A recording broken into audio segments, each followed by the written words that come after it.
नमस्कार and welcome to all. दोस्तों, bright study में आप सभी का स्वागत है। आम अपर्णा मिश्रा। और दोस्तों, जैसा कि आप जानते हैं कि हिंदी व्याकरण क्रैश कोर्स पार्ट 1 सीरीज़ में हम अपने अब अंतिम चरण में हैं। मैं आपको बता दूं दोस्तों कि हमारे जो 13 टॉपिक्स थे जो हमने आपके साथ डिस्कस किए थे हिंदी व्याकरण में, वो अब कंप्लीट होने की कगार पर हैं। और यहाँ पे हम अपना लास्ट टॉपिक शुरू भी कर चुके हैं। संधि तक दोस्तों हमारा ऑलरेडी कंप्लीट हो चुका है। समास तक हमारे अभ्यास प्रश्न हो चुके हैं और अपनी पिछली वीडियो में हमने अलंकार पार्ट 1 कंप्लीट कर लिया है। आज हम अलंकार पार्ट 2 शुरू करेंगे। और इसे शुरू करने से मैं पहले आपको बता दूं कि इसका एक और पार्ट है जो कि हमारा लास्ट होगा। इसके बाद हमारा जो पूरा सीरीज़ है हमारे हिंदी व्याकरण का, वो कंप्लीट हो जाएगा। हाँ, इसके बाद हम अभ्यास प्रश्न भी करेंगे, समास और माफ़ कीजिएगा संधि और अलंकार पर बने अभ्यास प्रश्नों को सॉल्व करेंगे। इसके बाद हमारा जो पार्ट 1 है वो कंप्लीट हो जाएगा। तो चलिए आगे बढ़ते हैं। आज हम अलंकार पार्ट 2 कंप्लीट करते हैं। और आगे बढ़ने से पहले मैं आपको एक बार फिर से रिकॉल कर दूं। अलंकार पार्ट 1 में हमने पढ़ा था, अलंकार की परिभाषा डिटेल्स में समझा था, उसकी मीनिंग समझी थी, फिर उसके भेद समझे थे जो कि 2 प्रकार के थे, शब्दालंकार और अर्थालंकार, उसके बारे में पढ़ा था। और उनके भी जो भेद थे, जो उनके प्रभेद हमने जो पढ़े थे, जो कि सबसे ज़्यादा इंपॉर्टेंट हैं, जो हमारे एग्जाम्स में कवर करते हैं, उनको हमने पढ़ा था विस्तार से। शब्दालंकार और अर्थालंकार, इन 2 भेदों में अलंकार बटा हुआ है। शब्दालंकार के जो भेद थे, जिसमें हमने अपनी पिछली वीडियो में अनुप्रास, यमक और श्लेष अलंकार, इन 3 अलंकारों के बारे में पढ़ा था डिटेल्स में।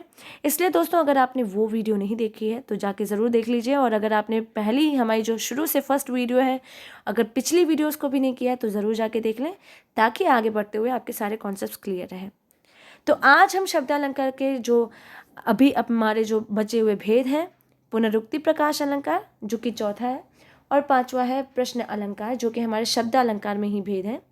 इन दोनों को हम आज कवर करेंगे। और इसके अलावा अर्थालंकार के जो भी भेद हैं वो भी कवर करेंगे। तो हमारा चौथा भेद है शब्दालंकार में पुनरुक्ति प्रकाश अलंकार। दोस्तों, जब हमने ये भेद डिस्कस किए थे, मैंने आपको कहा था कि कुछ तो नाम से भी आपके क्लियर है। पुनरुक्ति प्रकाश अलंकार का अर्थ आप देख रहे होंगे, मतलब कि पुनर, ये बार बार रिपीट होना है। तो रिपीट होना है, इससे आपको थोड़ा सा एक ग्लिम्स मिल जाएगा कि ये क्या बोलना चाह रहा है, इस अलंकार का मतलब क्या है। तो आप देखिए, जब एक शब्द को हम किसी पंक्ति या काव्य में दोहराते हैं, किसी एक शब्द की बात हो रही, हम वर्ण की बात नहीं कर रहे हैं। जब किसी एक शब्द को किसी पंक्ति या काव्य में दोहराया जाता है तो उसे हम पुनरुक्ति प्रकाश या फिर विप्सा अलंकार भी कहते हैं। मुझे नहीं पता आपने इसके एक और नाम के बारे में पढ़ा है या नहीं पढ़ा है, लेकिन पुनरुक्ति प्रकाश अलंकार का एक और नाम है विप्सा अलंकार। पुनरुक्ति प्रकाश अलंकार को हम विप्सा अलंकार भी कहते हैं। और पुनरुक्ति का अर्थ ही है कि पुनः बार बार रिपीट होना। तो जब हमारा एक शब्द रिपीट होता है किसी काव्य या पंक्ति में तो वो होता है पुनरुक्ति प्रकाश अलंकार। अब हम इसे एग्जाम्पल से समझें तो जैसा कि आपके स्क्रीन पर आप देख सकते हैं, एग्जाम्पल क्या है, विहग विहग फिर चहक उठे ये पुंज पुंज। अगर दोस्तों आप इस एग्जाम्पल में देखें, यहाँ पर इस पंक्ति में देखें, तो विहग विहग आपका एक ये शब्द है जो 2 बार रिपीट हुआ है। फिर चहक उठे ये पुंज पुंज। सिंपल सा फॉर्मूला, सिंपल सी बात है दोस्तों। आप देख रहे हैं कि ये जो शब्द है आपका, एक ही शब्द 2 बार रिपीट हुआ है, सेम शब्द 2 बार रिपीट होता है, और वो होता है आपका पुनरुक्ति प्रकाश अलंकार या फिर विप्सा अलंकार। ऐसे बहुत सारे आप अपने से एग्जाम्पल्स बनाकर प्रस्तुत कर सकते हैं। हम यहाँ पंक्तियों की बात कर रहे हैं या काव्य की बात कर रहे हैं, क्योंकि अलंकार जो है वो पंक्तियों या काव्य को कुछ अलग तरीके से खूबसूरत बनाने का ही कार्य करता है। हमने इसकी मीनिंग के बारे में पढ़ा है। तो इससे आप देखिए किस प्रकार से इसमें एक नवीनता प्रदान हो रही है, एक नया अर्थ प्रदान हो रहा है, और इसी को हम पुनरुक्ति प्रकाश अलंकार कहते हैं। अब हमारा शब्दालंकार का नेक्स्ट एंड लास्ट जो भेद है शब्दालंकार के अंतर्गत है, वो है प्रश्न अलंकार। दोस्तों, आप जैसा कि देख सकते हैं कि आप अगर प्रश्न अलंकार को प्रोनाउंस कर रहे हैं, या आप इसके नाम से ही आपको ये स्पष्ट हो जाएगा कि इसका मतलब ये है कि ये क्वेश्चंस या फिर प्रश्न से रिलेटेड है। ऑब्वियसली हमने अपने संज्ञा सर्वनाम में भी नामों के हिसाब से ही हमने उसकी मीनिंग को क्रिएट करने की कोशिश की। और कई बार जब हमें आता ही नहीं है कुछ, तो हम लॉजिकली अपने हिसाब से मीनिंग को क्रिएट करने का कार्य करते हैं। तो प्रश्न अलंकार भी कुछ उसी तरह से है। प्रश्न का अर्थ है क्वेश्चंस। तो इस अलंकार में आप अर्थ देखिए कि जहाँ आपका पद में जिस प्रकार से आप देख रहे हैं, जिस प्रकार से आप पद में आप खुद ही देख रहे हैं कि आपका यहाँ पर अर्थ ही है कि पद में प्रश्न किया जाए तो वो है प्रश्न अलंकार। देखिए इसकी मीनिंग ही कितनी सिंपल है कि आप खुद ही क्रिएट कर सकते हैं आंसर। जब आपको किसी पद में, काव्य में या वाक्य में इस प्रकार से प्रस्तुत किया जाए कि प्रश्न किया जा रहा है, क्वेश्चन मार्क लगा हुआ है। क्वेश्चन मार्क का अर्थ ही है प्रश्न या इंटरोगेटिव, जिसे हम इंटरोगेशन कहते हैं। तो जहाँ प्रश्न किया जाता है वो आपका प्रश्न अलंकार है। सिंपल सी बात, सबसे ही ईजिएस्ट है, सबसे ज़्यादा ईजी है, सबसे ज़्यादा आसान है समझना। जैसे कि आपका एग्जाम्पल है जीवन क्या है। अगर आपका आता है जीवन क्या है, तो जीवन क्या है का आंसर क्या मिल रहा है आपको? उत्तर मिल रहा है निर्झर है। मस्ती ही इसका पानी है। जीवन को निर्झर के समान बताया गया है और मस्ती ही इसका पानी है। तो आप देख रहे हैं पद में प्रश्न करने से यहाँ पर हमारा प्रश्न अलंकार की छटा देखने को मिलती है। सिंपल सी बात, सबसे ज़्यादा इजी तो आपको प्रश्न अलंकार ही लगेगा, ऐसा नहीं है, लेकिन अभी तक हमने जितने अलंकार किए हैं अगर आप उसे ध्यान से समझे हैं, पढ़े हैं, तो आपको वो सारे अलंकार बहुत ही आसान लगेंगे। तो हमारा शब्द अलंकार कंप्लीट हो गया। शब्दालंकार के बाद जो हमारा जो दूसरा भेद है अलंकार का, अर्थालंकार। अर्थालंकार के बारे में पढ़ते हैं। अर्थालंकार में जो हमने भेदों को अपना डिस्कस किया है उसमें हम अपने फर्स्ट भेद की ओर चलते हैं। तो प्रश्न अलंकार तक हमारा शब्दालंकार था और होप से वो आपको पूरा क्लियर हो गया। पहला अलंकार है हमारा अर्थालंकार में उपमा अलंकार। अब दोस्तों देखिए, उपमा से भी हमें कुछ समझ में आ रहा है, मीनिंग समझ में आ रही है कि किसी की उपमा दी जाती है, किसी के समान बताया जाता है या किसी की उपमा दी जाती है, तो वो उपमा अलंकार की तरह हुआ। ये तो हमारी अपनी मीनिंग है, ये हमारा अपना लॉजिक है जो हमने अपने हिसाब से बना लिया, अपने हिसाब से समझ लिया, और वो ऑलमोस्ट सही भी है, वो सही भी है बल्कि। लेकिन जब हम अपने हिंदी व्याकरण की भाषा से देखें या उसको समझें तो वो क्या है, इसमें पहले तो आप देखिए उप का अर्थ क्या होता है।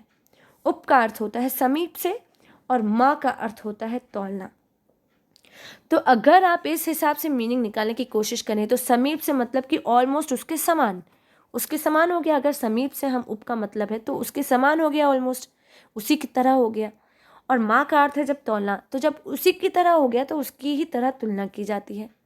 इसको तो तोड़ के हमने इसकी ये पूरी मीनिंग निकाल ली, और कितनी अच्छी मीनिंग है। अगर आप इसे कहीं एक्सप्लेन करें स्कूल लेवल पे या कहीं आपसे पूछा जाए, आप बहुत अच्छे से आंसर दे सकते हैं। तो पूरी तरीके से अगर हम देखें, इसकी पूरी मीनिंग देखें, तो उपमा का अर्थ है जहाँ दो वस्तुओं के बीच समानता का भाव व्यक्त किया जाता है। अतः जब दो भिन्न वस्तुओं में समान धर्म के कारण समानता दिखाई जाती है, उन दोनों में समानता दिखाई जाती है, सादृश्यता दिखाई जाती है, करीब करीब एक की तरह, एक दूसरे की तरह वो चीज़ें लगती हैं, एक दूसरे में पूरी तरह से उनमें समानता होती है, रूप में, गुण में, भाव में, किसी भी चीज़ में उनमें समानता होती है। तो ये होता है आपका उपमा अलंकार। समान होता है मतलब उसके समान हो गया। अब जैसे अब आप एग्जाम्पल में देखिए कि नील गगन सा शांत हृदय था हो रहा, नील गगन सा। फिर है दूसरा एग्जाम्पल, हरिपद कोमल कमल से। ये दो एग्जाम्पल्स आप देख रहे हैं। तो आप उदाहरण में देखिए, एक में तो आपका जो फर्स्ट एग्जाम्पल है उसमें नील गगन की जो तुलना है, आप देख रहे हैं नील गगन की तुलना शांत हृदय से की गई है। उपमा अलंकार में दोस्तों आपको यही ध्यान में रखना है, क्योंकि कई बार लोग कंफ्यूज हो जाते हैं। तो उपमा अलंकार में ये ध्यान रखना है कि कहीं किसी से तुलना होती है, दो वस्तुओं के बीच में तुलना होती है, उनकी गुणों की, भाव की समानता बताई जाती है और तुलना होती है। तो फर्स्ट एग्जाम्पल में आपका बताया जा रहा है कि नील गगन जो है, नील गगन की तरह जो हमारा हृदय है वो शांत था। तो नील गगन की तुलना शांत हृदय से की गई है। वहीं हरिपद कोमल कमल से मतलब कि हरि के पद की तुलना कमल से की गई। दोस्तों स्टार्टिंग में जब हम अलंकार आपको समझा रहे थे, मैंने आपको कहा था कि वो हरिपद कोमल कमल से, ये एग्जाम्पल मैंने आपको दिया था और उसमें बताया था कि ये उपमा अलंकार का उदाहरण है। तो हरि के पद की तुलना की गई है कमल से। उनके चरण हैं कोमल, बिल्कुल कमल की तरह। आप कमल को स्पर्श करेंगे तो उसमें कोमलता आपको देखने को मिलेगी। उसी तरह से हरि के पद की तुलना की गई है कोमल कमल से। आप स्क्रीन पे देख भी रहे हैं। तो इस तरह से जो हमारी जहाँ पर तुलना की जाती है, जहाँ पर समान भाव दिखते हैं, गुण दिखते हैं, वहाँ पर आपका क्या हो जाता है, उपमा अलंकार। सबसे अच्छा तरीका दोस्तों पहचानने का आपको मैं बता दूं, क्योंकि आगे हम लोग रूपक अलंकार भी पढ़ेंगे।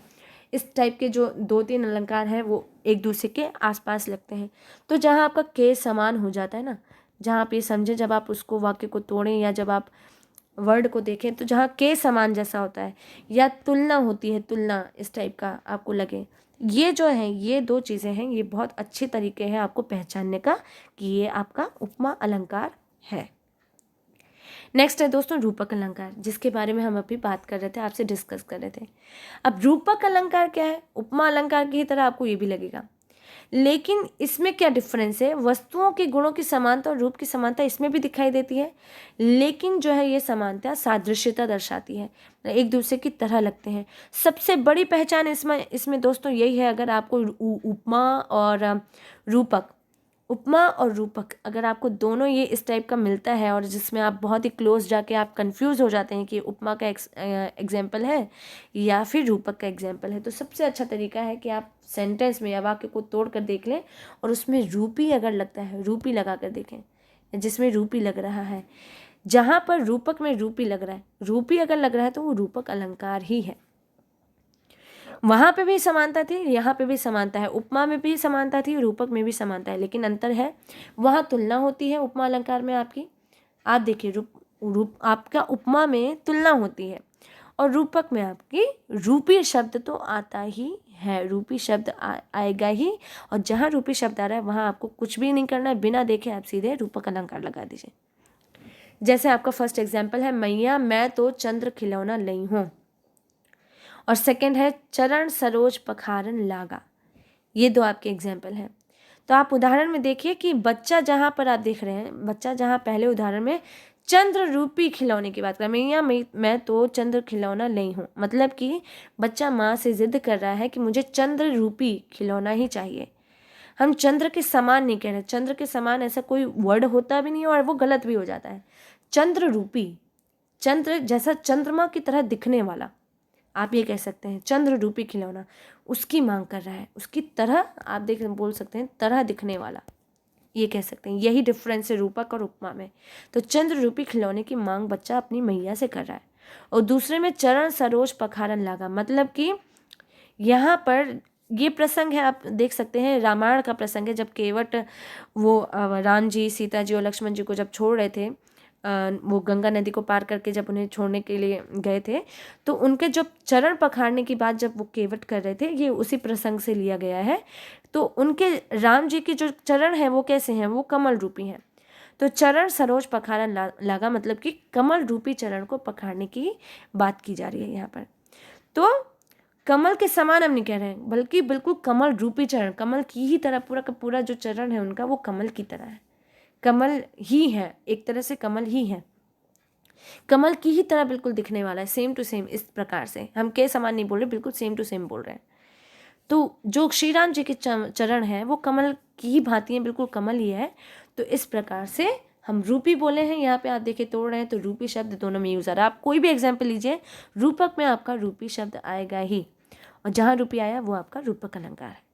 तो इस प्रकार से ये आपका रूपक अलंकार होगा। एक दूसरे की समानता का प्रतीत हो रहा है, देख रहे हैं, तो ये आपका रूपक अलंकार है। नेक्स्ट है दोस्तों उत्प्रेक्षा अलंकार। ये जो हमारा है तीसरा जो है भेद अर्थालंकार में, वो है उत्प्रेक्षा अलंकार। अब आप इस अलंकार को अगर समझेंगे दोस्तों, कभी कभी चीज़ें क्या थोड़ी सी कॉम्प्लिकेट हो जाती है, तो हम लोग क्या करते हैं लक्षणों के द्वारा पहचानते हैं या समझते हैं। कॉम्प्लिकेट मतलब कॉम्प्लिकेट इन दैट सेंस नहीं, जब आप परिभाषा समझते हैं थोड़ा सा आपको टफ लगता है, लेकिन जब आपके लक्षण को समझ लें आप उसके, या पहचानने की चीज़ को समझ लें, तो आपको जो चीज़ है आपको क्या करना है, पहचानना ही तो है। आपसे एग्जाम्स में मीनिंग्स ज़्यादा नहीं पूछी जाती है, आपको एग्जाम्स के थ्रू ही क्वेश्चंस किए जाते हैं, एग्जाम्पल्स के थ्रू क्वेश्चंस किए जाते हैं, माफ़ कीजिएगा। तो इसको समझने के लिए आपका आसान ढंग है इसकी पहचान को समझना। लक्षणों को समझ लें, पहचान को समझ लें, तो आपको उत्प्रेक्षा अलंकार क्लियर हो जाएगा। दोस्तों जहाँ वाक्यों में या पंक्ति में आप जहाँ पर ज्यों, मानो, जानो, इव, मनु, जनु, जान पड़ता है, इस प्रकार के अगर आप देखेंगे तो इस प्रकार के जो शब्द हैं, ये जो आपके यहाँ पे प्रयोग में आते हैं, ये जो शब्द हैं ये आपको बताते हैं कि ये उत्प्रेक्षा अलंकार का ही उदाहरण होगा। जहाँ दोस्तों वाक्य में या पंक्ति में या काव्य में कहीं भी आपका अगर ये शब्द आते हैं, ज्यों, मानो, जानो, इव, मनु, जनु, जान पड़ता है, अगर इस प्रकार के शब्द आपको लगें कि अगर हम वाक्य को तोड़ते हैं, पंक्ति को तोड़ते हैं, तो हमें ये प्रतीत हो रहे हैं, तो वहाँ आपका उत्प्रेक्षा अलंकार ही है।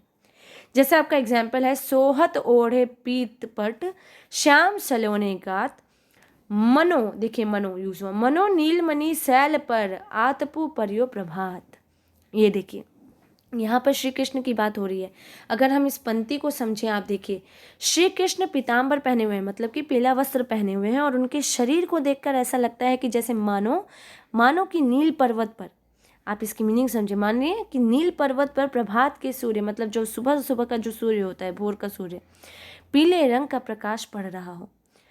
आप श्री कृष्ण की आप काया जानते हैं, वो सांवले सलवने रंग के होते हैं। तो उनके ऊपर जब वो श्री कृष्ण जब पीला अपना वस्त्र धारण किए हैं, पीताम्बर धारण किए हैं, तो उनके जो नीला जो शरीर है उस पर पीला वस्त्र ऐसा प्रतीत हो रहा है जैसे कि प्रभात का जो सूर्य है उसकी प्रभात की किरणें, सूर्य के प्रकाश की किरणें वो आपकी बिल्कुल नीले शैल पर, नीले पर्वत पर पड़ रही हैं। कुछ इस प्रकार का प्रतीत हो रहा है, मानो ऐसा लग रहा है।